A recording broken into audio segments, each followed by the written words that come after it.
আসসালামু আলাইকুম। ঘরে ঝালমুড়ি তৈরি করতে তো সবাই পারে, কিন্তু আমি ঝালমুড়ি মামাদের মতন পারফেক্ট স্বাদে কিভাবে এই ঝালমুড়িটি তৈরি করলাম সেই রেসিপিটি আজ আপনাদের সাথে শেয়ার করব। তাহলে চলুন রেসিপিটি শুরু করে নেই।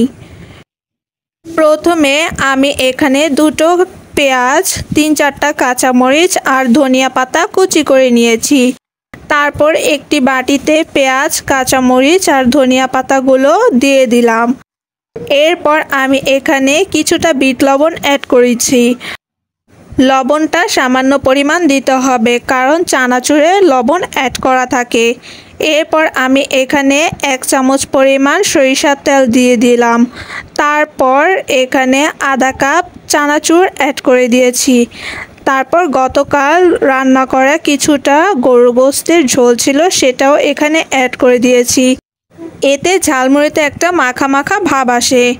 এরপর পরিমাণ মতন মুড়ি দিয়ে আমি এখন সবগুলো ভালোভাবে মিশিয়ে নেব।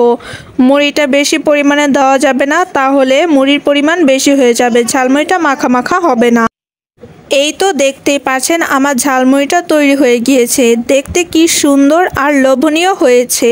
আপনাদের কাছে আজকের রেসিপিটি কেমন লাগলো অবশ্যই জানাবেন। ভালো লাগলে প্লিজ চ্যানেলটি সাবস্ক্রাইব করে দিবেন। আজকে এ পর্যন্ত, আল্লাহ হাফেজ।